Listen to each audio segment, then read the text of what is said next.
Uno omukyala wa Bobi Wine awangaalira mu UK Caritas Kali yazadde simanyi wawe kigenda kuleka Babi Kyagulanyi ogenda kubanga wamma obyerabirako maasawo ex wa Dr. Jose Chameleone Danira wamma naye muyina ng'ate ali bulala Tamale Mirundi Junior alayidde okuloga abo bonna abakozesa ekifaananyi kye ekyamukuba ng'agudde ku accident akatambi ogenda kubanga okeefunirako mu maasawo Bebe Cool ne Zuwena wamma nabo mbayina ng'ate bali bulala nnyo Spice Dana ne MC Chumi tebinnaba kugwa era nga MC Chumi agamba nti Spice Dana yamulimba okumuwa obukadde 30 singa babeera bakoze collaboration byonna n'ebirala byonna ogenda kubanga obifuna wano ku Sylvia News Extra mugamba mutya mwasiye mutya abantu bange kansuubire nti muli bulungi ba mikwano nga enkola yaffe mbasaba video eno mugimpe like era nesaba gwe wenna atanaba kusubscribinga wano ku Sylvia News Extra nti mukwano subscribinga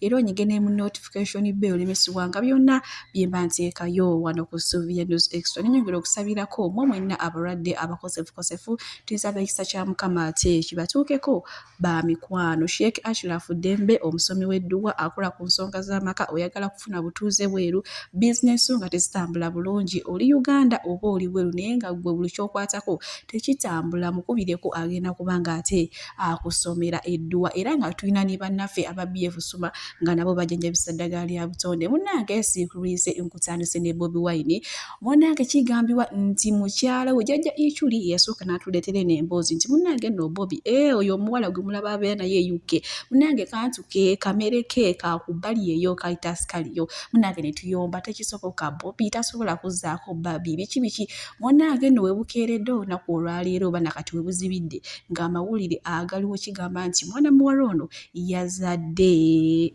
awo nno we tulina nga twogera omusajja tebamubalira baana so munange Babi webanga bituufu gumatula ofumbe teweekyanga omusajja tebamubalira baana naye nga jjajja Ichuli yasooka obbireeta wano nga tannaba kufa ne tubiwakana neera nga mu kiseera kyekimu mu maaso wano balina entwala gye batwala mu Bobi Wine okusinziira ebigambo bye yayogera ku lunaku luli lwe yali ku NBS barometer maama bakyamuvuga ka speed ng'ate wengenda okubateerako akatambi mu maaso era nga waliwo yakuumye kwerima agamba nti Bobi Wine okusinziira ye ndaba gyamulabamu butasobola kubeera pulezidenti wa Uganda naye nga nyongera obbajjukiza kaami katono okagayizanga mitaala wa mugga omwaka gutuuse ate gubuzayo myezi emikoogo okulonda so aboogera ebigambo butasobola kulya mwogere ebitono bannange tetumanyi nteekateeka za Mukama naye nga buno obudde tuli Ssekawere omukazi yazadde Caritas Kaliyo yazadde munange Babi Sogoma si byakunyiga akakagwa honorable ogamba okuba nti wagamba nti first of all kalimu obubbi kyokubiroga nti sisobola kuddamu kwesimba mu kalulu nga amateeka gasigadde nga bwe gali ag'ebyokulonda nga mbeera esigadde nga bweri no siwe nagamba no siwe nagamba A few moments later. Tubeere realistic. Nga bwe nkugambye nti oluvannyuma lwa Kayunga, oluvannyuma lwa Soroti, nyimirira ntya mu bantu ne mbagamba bannange tugende tulonde. Yes, abantu bajja kulonda. Ne mbanga abawuddiisa kubanga ne bwe banaalonda abanaalangirira bajja kulangira mu birala. So kati ntandika ntyo okugamba nti ate tugenda mu kulonda ng'embeera ekyalinga bweri. So okulonda tekukola makulu essaawa zino. Era kiba kyabwebuusa ku ludda lwange okudda ne tutandika okwogera kulonda tubanga naffe abali mu kuyamba Museveni okuperpetuatinga obwanakyemalira bwe nga tulaga abantu nti waliwo ekifaananyi ekituufu ebyo bye muwulidde bigambo bya Kadingo yabyogera bwe tujja wano ne tubagamba nti twetaaga change naye si Kadingo nga muvuma abaana nti ayagala ebifaananyi okusinga ebirala byonna ne bamuteera ebifaananyi okuva ku werukaamu neerabira n'okwerabira nti NBS be baali ttale senta mu kalulu ka 2026 era be baategeeza bannayuganda nti omusajja wammwe awangudde mu Buganda mwokka kwe yeeyitira pulezidenti naye mwamukoze akantu omukyaza kufuuluzidde kubanga mu pulogulaamu yonna talinaamu kyamakulu kye yayogedde Bobi Wine obulamu okubeera omukulembeze w'eggwanga lino twetaaga change naye sigwe okyabulira mu ddala okujja ku Museveni entebe Kuba Museveni bamuteeka awati is 70s. Nawo omuvubuka omuto byovaamu ku interviews. Tulabira ddala eddebe. Okuleka ng'oloota ntebe endala. Obanga omalira abantu budde. Naye mu logic. Toyina bwongo bufuga ggwanga. Byebyo nno ba DRA Calvin Kayanja ne banne bo balina endowooza nti principal tasobola kufuga ggwanga lyaffe erya Uganda naye nga munnange bagamba kaami katono okagayiza mitala wa mugga omuntu gw'ogaya oyinza okulaba nga ate munnange omwaka 2026 nga ye pulezidenti waffe so mwogere ebitono munnange naye nga ebyo nga tubitadde ku bbali nkuvuze butereevu paka ate wazuwena munnange omanyi olunaku olwaleero birthday ye mukama bw'atu yasiimye n'amwongerako omwaka omulala naye bambi akozeemu ekyenjawulo bbaawe bebe kulavudde awo n'amuwaana nayo n'awandiika ebigambo biyitirivu nnyo bye sitagenda kusobola bateerawo wano osobola ogenda ku peegi ya bebe kulu ku Facebook n'obiraba naye nga ye agambye nedda mukama nga wabanyongeddeko omwaka sigenda kusanyuka nzeka era bw'atyo bwannange bw'agenze ku ofani esangibwa awo Ndejje munnange birthday n'agikuza n'abaana abo bakateeyamba akabya amaziga kale bamunnyonnyodde bye bayitamu obuyambi bwe beetaaga bambi kanyaboneka kaba amaziga ka mukyala bebe cool rose ziwena naye nga munaye twebaza mukama ate amugembe yanze webale nnyo kunzikiriza okujja okucelebrate olunaku lwange webale nnyo nti wekkiriza okugenda ku ssomero olwaleero mujje mubeere wano nange webale nnyo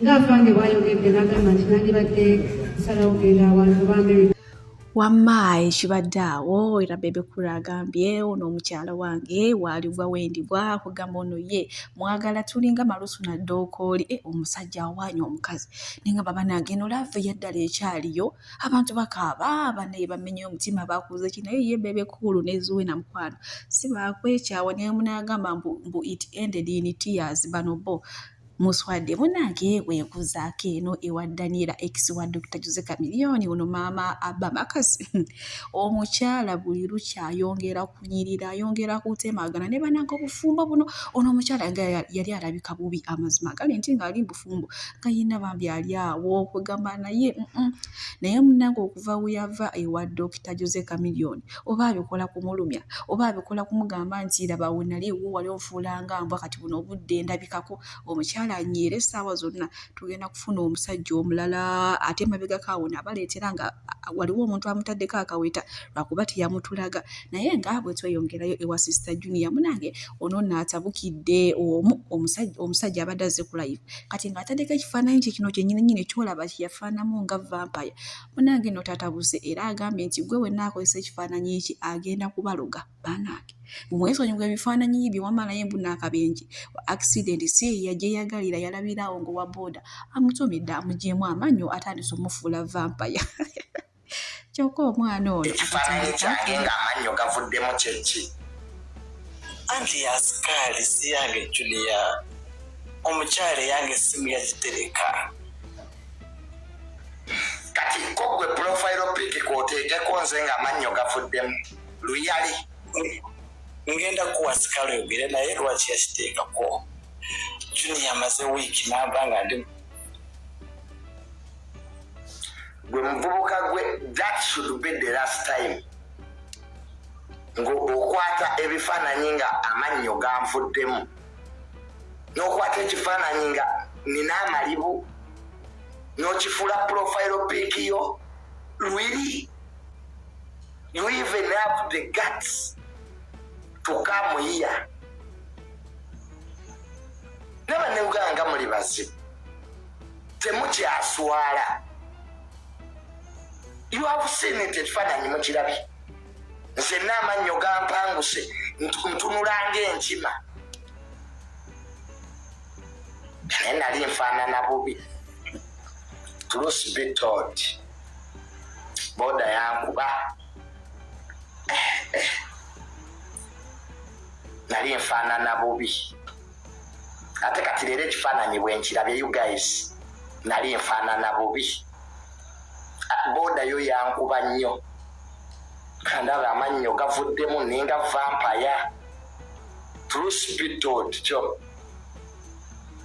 ninga zombi. So abayina ebifaananyi ebyo mubijjeko. Please remove ebyo ebifaananyi nga nvuddemu amanyi.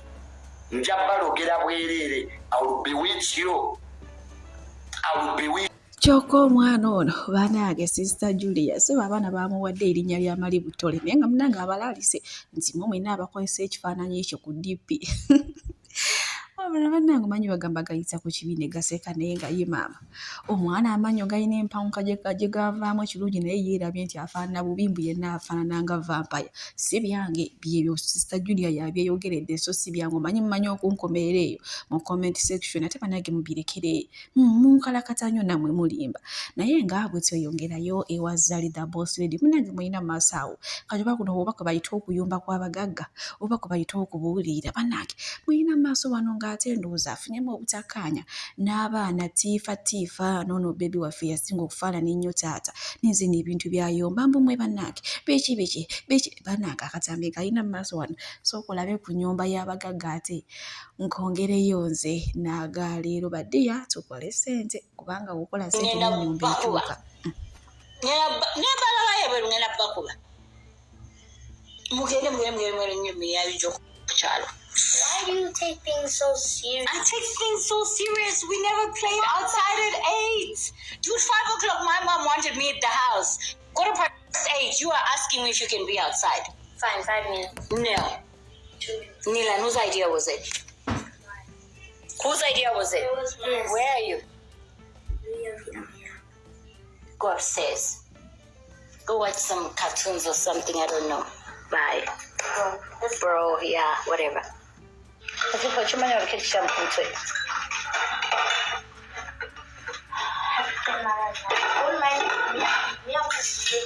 Bw'atyo no munange Zali wabadde ng'ate atawuka n'abaana be naye munange nno kyendabye ennyumba y'abantu abagagga enyuma omuwulidde sife wabagambye ngeze mpalabe nga muddayo gweyo emmere ogenze weebake ati biki bannange enyumba y'abagagga enyuma naye osobola okusanga bano bamaama Nakayima bamaama Nakiweje bamaama Jeni ng'omwana obanga ageze kusamba kapiira ne banene alwayo ayomba emizigo gyonna ne gimanya gwe mwana gwe biki naye munange ono ennyumba gy'ayombamu nze nga nze nnyumidde ndowooza nange bwe naakola ssente n'enkaggawala nja kuyomba ebinyuma ate owaaye munange bwe tweyongerayo nesenga asidi ono n'ekifaananyi kye kyafulumya eky'obuseegu naye si kya myaka gino bw'otunuulira ekifaananyi ekyo ate temujja mu inbox yange nga mukinsaba nze sigaba bintu bya buseegu kuba nange sibiraba okitegedde ekintu ekyo naye ng'ekifaananyi yali akyali muto ate yaluli yali munene ne kati nnaku zino mutono nnyo kati nno olukongolo alutadde ku Sheila Price jjukira Sheila Price waliwo yakimuweereza ye n'akiweereza kikeni n'alya byasinga asidi kati munange wano waliwo audio nabutono ne nabutono nga beetwala batono mu sayizi mu mubiri naye mu bigambo njagala ompulirize mu ddakiika 5 toddangamu kunteeka mu mboozi zo tondabye ku radio kakakivaako kati genda okole live eyiyo era byoyogera ogera obyogere totumanyirira wano olinga n'omuzimu manyoko imbu njagala ompulirize eddakiika zindeeno njagala ompulirize ng'oŋŋamba ng'ani gwe hafu kiro manyoko omuntu wa hafu kiro naawe mbuno nga osirisa abaana gwe katini hafu kiro full stop sirika abantu wabula bannange omanyira ebyo genda obituuzo bigambo olyo kikeni munno akukomberera amataku totumanyirira wano ekifaananyi ky'obuseegu ekyasenga asidi munange kireese obuzibu tubaleke beetwale ekirungi bonna batono mu sayizi naye maama mu bigambo Sheila Price tolina womukwata mu bigambo senga asidi naye kwegamba tubaleke beetwale ate tunaakola kimunange naye nga ekifaananyi abalungi abatuwuliriza era abatulaba olunaku olwaleero tukyaddeko ewa Sheikh Ashraf Dembe sebo nsanyusa okubalaba amannya agange Seeka Ashraf Dembe akola ku bizibu by'enjawulo omuntu singa aba alina ebirwadde musomereddwa tumuwa amazzi ga lukuya nga bw'obadde ogalaba tugenda abantu ku kyoto ne twokya emizimu n'emitima emibi egibabaamu n'okulomba edduwa abantu singa abeera ng'ali wano atuuse sobola okumulombera edduwa ne waba atatuuse nga mpadde amannya ge naye ng'ali wala neetaase ennamba yange yeeno eri 0707763711 nammwe bannyinaffe abali ebweru oyagala okuba nti oyagala okulombera ku dduwa ng'olina ebizibu viza zibuze amaka gakolongotana sente zikola zimpita mu ngalo ojja kumpeereza ekifaananyi kyo n'amannya go ebyo byokka bijja kummala nja kukulombera edduwa ojja kutereera olunaku olusembayo mu mwezi mba n'edduwa eyawamu ffenna n'abalwadde bange abakadde n'abapya. Salaamu alaikum warahmatullahi wabarakatuh.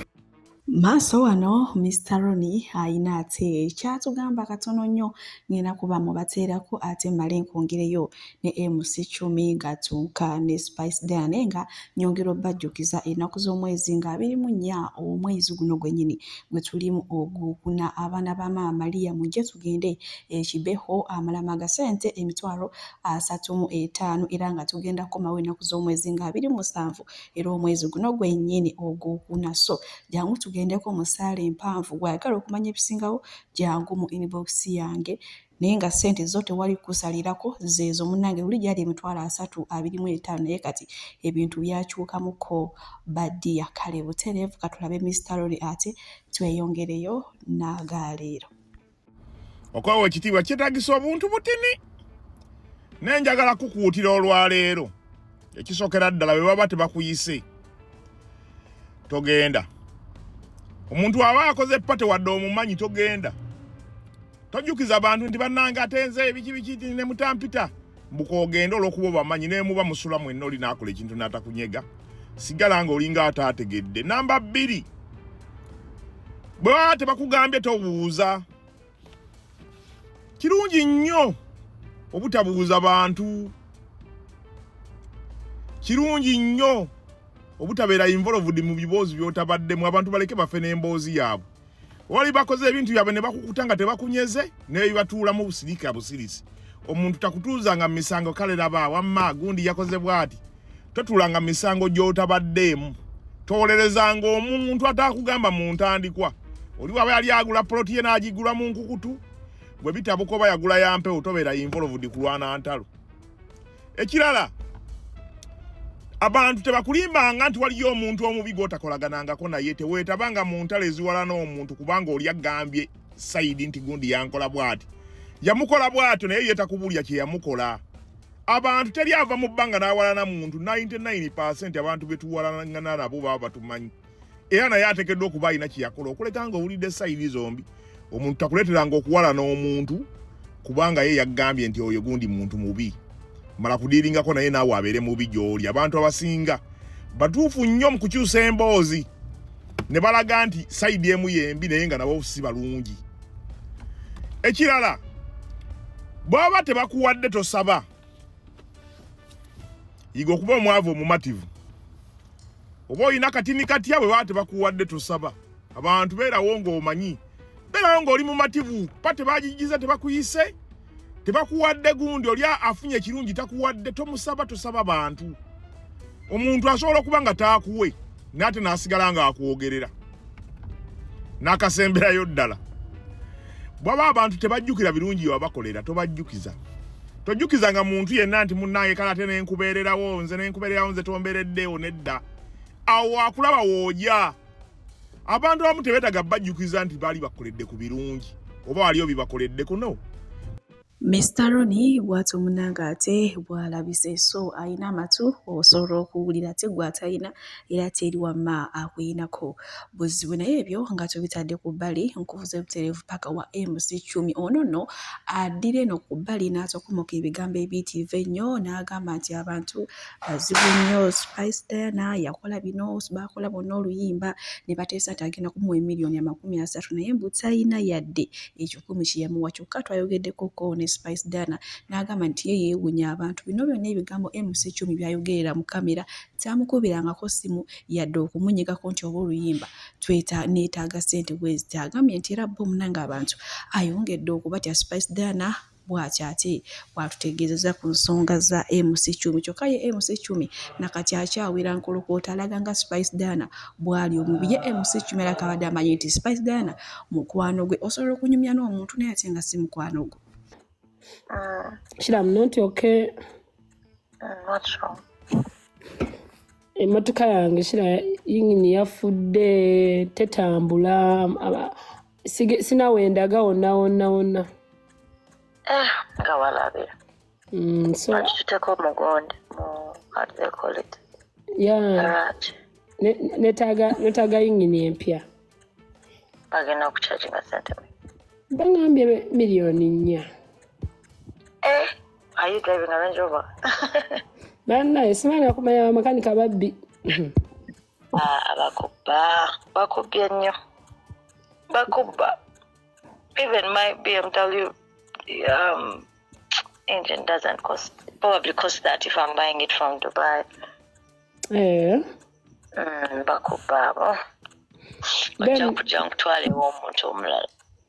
Are you going to help me? Anytime. Naye oja kunkubira ncha when I'm awake and then we talk about it. And next Gundi, I'm not okay with the spice then. I will call it tomorrow then. I'll tell you. But how?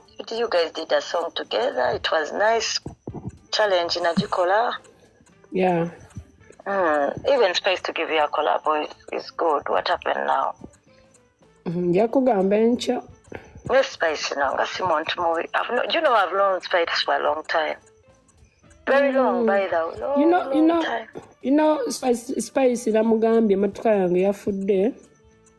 Nangamba chimi ngenda kukubya nemukubya nga takwata paka kati nga takwata nengende wenga taliyo yangambye alikola makeup since nawe akola makeup kuba yangamba tayagala fumbirwa makeup oyo gwakola naligambye wambaga akola makeup wachi naye omuntu naye kasitalo wemu obeera omukubira naakwata maybe waliwo ekiriwo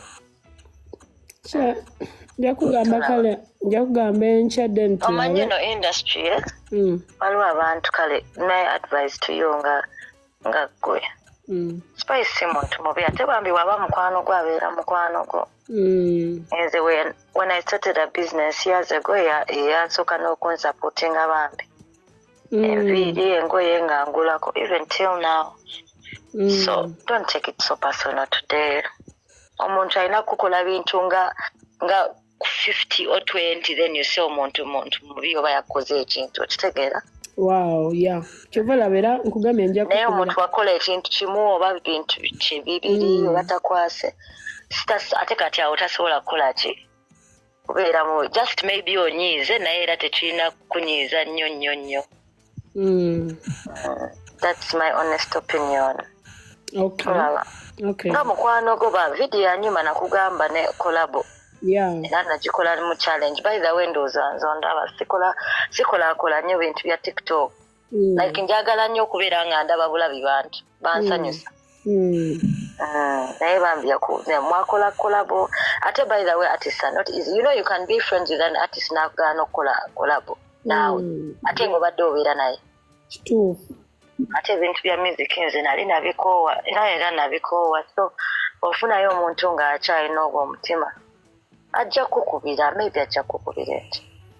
Okay, kale kanende but ngena kukubira I will also call you tomorrow when I wake up because even now when you called my boyfriend is like who is that calling you at 1:30 in the morning? Hey. I swear he was like who is calling at this time and I was like no let me just pick up. Okay, tell your boyfriend I'm sorry. Babe, she says she's sorry. I'm sorry. He said it's okay. It's alright. Kale. All right. Good night, my dear. Bye. Bye.